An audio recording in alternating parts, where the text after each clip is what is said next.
ಜೊತೆಯನ್ನು ಕೈಗಾರಿಕಾ ಪ್ರದೇಶ ಅಧಿಸೂಚನೆಗೊಳಿಸಿ 1 ವರ್ಷ ಆಯಿತು. ಆ ವರ್ಷದಲ್ಲೇ ನಾವು ಕೂಡ ನೀರಾವರಿಯ ಪ್ರದೇಶವನ್ನ ಬಿಟ್ಟು ಕೈಗಾರಿಕೆಗಳು ಮಾಡಿ ಅಂತೇಳಿ ಇದೇ ತಾಲೂಕು ಕಚೇರಿ ಮುಂದೆ ಒಂದು ಹೋರಾಟವನ್ನ ಹಮ್ಮಿಕೊಂಡಿದ್ವಿ. ತದನಂತರ ಏನು ನಮ್ಮ 13 ಹಳ್ಳಿಗಳ ರೈತರು ಕೂಡ ಬಂದು ಎಲ್ಲ ಸೇರಿ ಒಂದು ಕೈಗಾರಿಕಾ ಪ್ರದೇಶ ಅಭಿವೃದ್ಧಿ ಮಂಡಳಿಯ ಸಮಿತಿ ಅಂತೇಳಿ ರಚನೆ ಮಾಡ್ಕೊಂಡ್ವಿ. ಅಲ್ಲಿಂದ ಒಂದು ಗುಂಪು ನಮಗೆ ಭೂಮಿಯನ್ನ ಕೊಡ್ತೇವೆ, ನಮಗೆ ಉದ್ಯೋಗವನ್ನ ನೀಡಿ, ನಮಗೆ ಉತ್ತಮ ಬೆಲೆ ನೀಡಿ ಅಂತೇಳಿ ನಮ್ಮ ಕೈಗಾರಿಕಾ ಪ್ರದೇಶದ 13 ಹಳ್ಳಿಗಳ ರೈತ ಪರ ಹೋರಾಟ ಸಮಿತಿಯಿಂದ ನಾವು ಸರ್ಕಾರಕ್ಕೆ ಮನವಿ ಮಾಡಿದ್ದೀವಿ. ಸರ್ಕಾರದ ಜೊತೆ ಏನೋ ನಮಗೆ ಒಳ್ಳೆ ಬೆಲೆ ಕೊಡಿ, ನೀರಾವರಿ ಪ್ರದೇಶವನ್ನ ಬಿಡಿ, ನಮ್ಮ ನಿರುದ್ಯೋಗಿ ಯುವಕರಿಗೆ ಉದ್ಯೋಗವನ್ನು ಕೊಡಿ ಅಂತಕ್ಕಂಥ ಹೋರಾಟವನ್ನು ಮಾಡ್ತಾ ಇದ್ವಿ.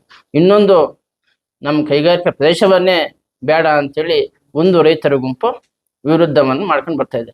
ಕಾನೂನು ಚೌಕಟ್ಟಿನ ಒಳಗಡೆನೆ ಹೋರಾಟವನ್ನು ಮಾಡ್ಕೊಂಡು ಬರ್ತಾ ಇದ್ವಿ. ಏನು ನಮ್ಮ ಅಳಲನ್ನ ಸರ್ಕಾರದ ಜೊತೆ ತೊಡ್ಕೊಳ್ತಾ ಇದ್ವಿ. ಈಗ ಭೂಮಿ ಕೊಡುವುದು ಬಿಡುವುದು ಅವರವರ ಹಕ್ಕು. ಇವತ್ತು ಭೂಮಿ ಕೊಡದೇ ಇರುವವನನ್ನ ನೀನು ಯಾಕೆ ಕೊಡ್ಲಿಲ್ಲ ಅಂತ ನಾವು ಕೇಳಲಿಲ್ಲ, ಅಥವಾ ಭೂಮಿ ಕೊಡುವವನನ್ನ ನಾವು ಕೊಡಿ ಅಂತೇಳಿ ಯಾವತ್ತೂ ಕೂಡ ಇದುವರೆಗೂ ಕೂಡ ಒತ್ತಾಯ ಮಾಡಿಲ್ಲ. ಅದು ಅವರವರ ಹಕ್ಕು, ಸಂವಿಧಾನದಲ್ಲಿ ಅವರ ಹಕ್ಕಿದೆ. ಈ ರೀತಿ ಇರ್ಬೇಕಾದ ಸಂದರ್ಭದಲ್ಲಿ ಇದೇ ತಿಂಗಳು 5ನೇ ತಾರೀಕು 2025ನೇ ತಾರೀಕು ಇದೇ ತಾಲೂಕು ಕಚೇರಿ ಮುಂದೆ ಒಬ್ಬ ರೈತ ಮುಖಂಡ ಹೇಳ್ತಾನೆ, ನಾವು ನಕ್ಸಲೇಟ್ ಆಗ್ತೀವಿ. ತಾಲೂಕು ತಹಶೀಲ್ದಾರ್ ಇರ್ತಾರೆ, ಮಾನ್ಯ ಉಪವಿಭಾಗಾಧಿಕಾರಿಗಳಿರ್ತಾರೆ, ಡಿವೈಎಸ್ಪಿ ಸಾಹೇಬ್ ಇರ್ತಾರೆ, ಇಡೀ ತಾಲೂಕು ಆಡಳಿತ ಇರಬೇಕಾದ ಸಂದರ್ಭದಲ್ಲಿ ನಾವು ನಕ್ಸಲೇಟ್ ಆಗಿ ಮಲೆನಾಡು ಕರಾವಳಿ ಪ್ರದೇಶಗಳಲ್ಲಿ ನಕ್ಸಲೇಟ್ ಆಗೋ ರೀತಿ ನಕ್ಸಲೇಟ್ ಆಗ್ತೀವಿ ಅಂತಕ್ಕಂಥ ಒಂದು ಹೇಳಿಕೆಯನ್ನ ಕೊಡ್ತಾರೆ. ಆ ಹೇಳಿಕೆಯನ್ನು ಆಧರಿಸಿ ಇವತ್ತು ಗ್ರಾಮಗಳಲ್ಲಿ ಅಶಾಂತ ವಾತಾವರಣ ಸೃಷ್ಟಿಯಾಗಿದೆ. ಇವತ್ತು ಹಳ್ಳಿಯಲ್ಲಿ ಯಾರು ಭೂಮಿ ಕೊಡ್ತಾರೋ ಅವನು ಬಡಿ, ಯಾರು ಭೂಮಿ ಕೊಡ್ತಾರೋ ಅವನ್ನ ರೋಡಲ್ಲಿ ಹೊಡೆಯೋದು, ಈ ರೀತಿಯ ಘಟನೆಗಳು ಹಾಕೋದಕ್ಕೆ ಕಾರಣ ಆಗ್ತಾ ಇದ್ದಾವೆ. ಇದಕ್ಕೆ ಕುಮ್ಮಕ್ಕು ಆವತ್ತಿಂದ ಸ್ಟಾರ್ಟ್ ಆಯಿತು. ಅದಕ್ಕೆ ಉದಾಹರಣೆ ನಮ್ಮ ಜಮಕೋಟ್ ಹೋಬಳಿ ನಡಪನಾಯಕನಹಳ್ಳಿ ಗ್ರಾಮದ ಒಬ್ಬ ದಲಿತ ರೈತ ಚನ್ನಕೃಷ್ಣಪ್ಪ ಅಂತ ಹೇಳಿ ಏನು ಇವತ್ತು ಮೊನ್ನೆ 25ನೇ ತಾರೀಕು ಅವರ ಸ್ವಂತ ಜಮೀನಿನಲ್ಲಿ ಆ ವ್ಯಕ್ತಿ ಅಳತೆ ಮಾಡ್ಬೇಕಂತ ಸಂದರ್ಭದಲ್ಲಿ ಏಕಾಏಕಿ 20ರಿಂದ 30 ಜನ ಅಕ್ರಮ ಗುಂಪು ಕಟ್ಕೊಂಡು ಹೋಗ್ತಾರೆ. ಆತನನ್ನ ಹಲ್ಲೆ ಮಾಡ್ತಾರೆ, ಜಾತಿ ನಿಂದೆ ಮಾಡ್ತಾರೆ, ಕೈಗಳಿಂದ ಹೊಡಿತಾರೆ, ಇಲ್ಲೇ ಪೆಟ್ರೋಲ್ ಹಾಕಿ ಸುಟ್ಟಾಕ್ತಿವಿ ಅಂತಕ್ಕಂಥ ಧಮಕಿಯನ್ನ ಹಾಕ್ತಾರೆ.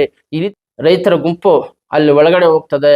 ಒಳಗಡೆ ಹೋಗಿ ಅಲ್ಲಿಯೂ ಕೂಡ ಪೆಟ್ರೋಲ್ ಹಾಕಿ ಸುಟ್ಟಾಕ್ತಿವಿ ಅಂತಕ್ಕಂಥ ಪದವನ್ನ ಒಬ್ಬ ಠಾಣಾಧಿಕಾರಿ PSI ಅವ್ರ ಮುಂದೆ ಹೇಳ್ತಾರೆ. ಆಗ PSI ಅವರು ನೀವು ಸುಟ್ಟಾಕು, ನಾನು ಕೇಸ್ ಹಾಕ್ತೀನಿ ಅಂತ ಹೇಳ್ತಾರೆ.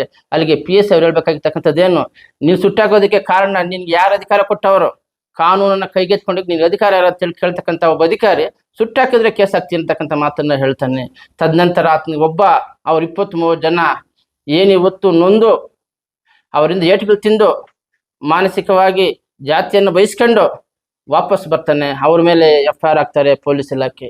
ಇದು ಎಲ್ಲಿದೆ ಪ್ರಜಾಪ್ರಭುತ್ವದ ಕಕ್ಕೊಲೆ. ಸತ್ಯವನ್ನ ಮರೆಮಾಚಿ ಸುಳ್ಳನ್ನ ಜಗತ್ತಿಗೆ ತೋರಿಸ್ತಕ್ಕಂತಹ ಒಂದು ಗುಂಪು, ಒಬ್ಬ ನಾಯಕ ಇವತ್ತು ಉಟ್ಕೊಂಡು ಇಡೀ ಇವತ್ತು ಸಮಾಜವನ್ನ ದಿಕ್ತಪ್ಪಿಸ್ತಾ ಇದ್ದಾರೆ. 28ನೇ ತಾರೀಕು ಫೋನ್ ಮಾಡಿ ಒಬ್ಬ ಕಿಡಿಗೇಡಿ ಅಂತ ಹೇಳಕ್ ಇಷ್ಟಪಡ್ತೀನಿ ನಾನು. ನನಗೆ ಫೋನ್ ಮಾಡಿ 9:57 ನಿಮಿಷಕ್ಕೆ ನನ್ನ ಅವಾಚ್ಯ ಶಬ್ದಗಳಿಂದ ಬೈದು, ನೀನು ಏನನ KDP ಪರ ಹೋದ್ರೆ ನಿನ್ ತಲೆ ಇರಲ್ಲ, ನಾನ್ ಬರಕ ನಾನ್ ಯಾರು ಇಲ್ಲ ನಾವು ಅಷ್ಟು ಒಂದು 5-6 ಜನ ಫಿಕ್ಸ್ ಮಾಡಿದ್ದೀವಿ. ಅವ್ರಿಗೆ ಸ್ವಲ್ಪ ಏಟುಗಳು ಬೀಳಗಂಟ ನಮ್ಮೂರು ಇದು ನಮ್ಮ ಹೋಬಳಿಯಾಗ ಹಿಂಗೆ ಫಿಕ್ಸ್ ಮಾಡಿದ್ದೀವಿ. ಫಿಕ್ಸ್ ಇಲ್ಲೇ ನೀನ್ ಫಿಕ್ಸ್ ಮಾಡ್ಕ ಇನ್ನೊಂದನ ಮಾಡಿ. ಇಲ್ಲ ಅವ್ನು ಇಲ್ಲೇ ಇಲ್ಲ, ರೋಡಾಗ ಹೋದ ಇರ್ಲಿ, ಹೋಯ್ತಿವ. 6 ಜನ ಫಿಕ್ಸ್ ಆಗ್ಯಾವ್ರೆ. ಅಪ್ಪೆ ಇನ್ನೊಂದನ ಮಾಡ್ಕ ಅಲ್ಲ ಪ್ರತಿಭಾ, ನೀನ್ ನಮ್ಮವನು ಏನೋ ನಮ್ಮ ಹೋರಾಟ ಬೇಜಾರ್ ಮಾಡ್ಕೊಂಬೇಡ. ನಮ್ಮ ಹೋರಾಟ ನಮ್ಮದು, ಅರ್ಥ ಮಾಡ್ಕೊ. ನಿನ್ ಹೋರಾಟ ನಿನ್ ಕಳಿಸ್ಬಿಡ್ತೀನಿ ಅಂತ ಇದೆಯಲ್ಲ. ಅಲ್ಲ ನೀನ್ ಹಂಗಲ್ಲ, ಕಳಿಸ್ಬಿಟ್ಟು ನೀನ್ ಊರಾಗ ಇರ್ತೀಯ, ನಿನ್ ಕೈ ಆಗ್ತದೆ. 7 ಗಂಟೆ ಕೇಳಲಿ, ನಾನ್ ತಳ್ಳೆ ಮಾಡಲ್ಲ. ತಲೆ ಎತ್ಕೊಂಡ್ ನಮ್ ಫೌಂಡೇಶನ್ ಇಕ್ಕಿಲ್ಲ ನಾನು.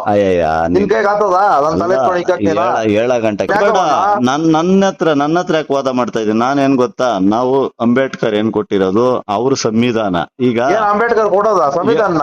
ಹೇಳದ್ ಕೇಳು. ಈಗ ಅಂಬೇಡ್ಕರ್ ಸಂವಿಧಾನ ಕೊಟ್ರೆ ನೀನು ಅಂಬೇಡ್ಕರ್ ಜಮೀನ್ ನಮ್ ಜಮೀನ್ ಲೆಕ್ಕ ತಗಂತೀಯಾ?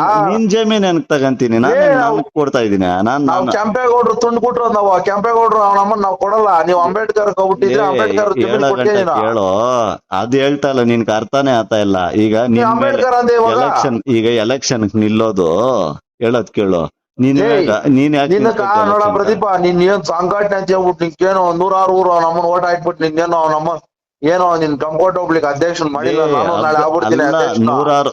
ನಮ್ಮ ವಿರುದ್ಧ ಯಾರೆಲ್ಲ ಸಿಡಿದಿದ್ದಾರೆ, ಈಗ ಒಬ್ಬೊಬ್ಬರನ್ನಾಗಿ ಹೊಡೆಯುವಂತ ಸಂಚು, ಕೊಲೆ ಮಾಡುವಂತ ಸಂಚನ್ನ ಒಂದು ಆಡಿಯೋ ಕ್ಲಿಪ್ ಮುಖಾಂತರ ನಮ್ಗೆ ಮಾಹಿತಿ ಬಂತು. ಇದನ್ನ ನಾವು ಜಿಲ್ಲಾ ವರಿಷ್ಠರಿಗೆ ಸಹಿತ ನಾವು ಈ ಮಾಹಿತಿಯನ್ನ ತಲುಪಿಸಿದೀವಿ. ಅದರಲ್ಲಿ ಮಾತಾಡ್ತಾನೆ ಆ ಮಹಾನ್ ಭಾವನು ಡಾಕ್ಟರ್ ಬಾಬಾ ಸಾಹೇಬ್ ಅಂಬೇಡ್ಕರ್ ಅವ್ರ ಬಗ್ಗೆ ಮಾತಾಡ್ತಾರೆ, ಕೆಂಪೇಗೌಡರ ಬಗ್ಗೆ ಮಾತಾಡ್ತಾರೆ. ನಮಗೆ ಕೆಂಪೇಗೌಡರು ಈ ರಾಜ್ಯವನ್ನ ಕಟ್ಟಿದ್ರು, ಕರ್ನಾಟಕ ರಾಜ್ಯವನ್ನ ನಮ್ಮ ಕೆಂಪೇಗೌಡರು ಕಟ್ಟಿದ್ರು, ಸಂವಿಧಾನವನ್ನ ನಮ್ಮ ಬಾಬಾ ಸಾಹೇಬ್ ಅಂಬೇಡ್ಕರ್ ಅವರು ಬರೆದ್ರು. ನಾವು ಅವರಿಬ್ಬರನ್ನ ನಾವು ಎರಡು ಕಣ್ಣು ರೀತಿಯಲ್ಲಿ ನಾವು ಭಾವಿಸ್ತೀವಿ. ಈ ಕಾಲ್ ರೆಕಾರ್ಡಿಂಗ್ ಅಲ್ಲಿ ನಮ್ಮ ಎಲ್ಲ ಏನು ಪರವಾಗಿ ಯಾರ್ಯಾರಿದ್ದಾರೆ ಅವ್ರನ್ನ ಎಲ್ಲರನ್ನು ಏನು ಸಂಚು ರೂಪಿಸ್ತೀವಿ, ಯಾವ ರೀತಿ ಹೊಡಿತೀವಿ ಅನ್ನೋದನ್ನ ಸಹಿತ ಆ ಕಾಲ್ ರೆಕಾರ್ಡಿಂಗ್ ಇದೆ. ನಿಮ್ಗೆ ನಾನು ಮಾಹಿತಿ ಕೊಡ್ತೀವಿ ಆ ಕಾಲ್ ರೆಕಾರ್ಡಿಂಗು. ಹಿಂದೆ ಇರುವಂತ ಇವರ ನಾಯಕ ಯಾರಿದ್ದಾರೆ ಅಂತ ಯುವಕರನ್ನ, ಈ ಪ್ರಚೋದನಕಾರಿ ಪ್ರೇರಣೆ ಮಾಡಿ ಕಳಿಸ್ತಾ ಇರುವಂತ ಯುವಕರನ್ನ ಅವ್ರನ್ನ ಕರೆಸಿ ಕಾನೂನಾತ್ಮಕ. ನಮ್ಗೆ ಕೆಂಪೇಗೌಡ, ಬಾಬಾ ಸಾಹೇಬ್ ಅಂಬೇಡ್ಕರ್ ಎರಡು ಕಣ್ಣಿದ್ದ ಹಾಗೆ. ನಮ್ಮ ಬೆಂಗಳೂರಿನ ಬೆಳೆಸಿರೋರು ಕೆಂಪೇಗೌಡ, ಅವ್ರ ಬಗ್ಗೆ ಮಾತಾಡ್ತಾನೆ ಅವನು.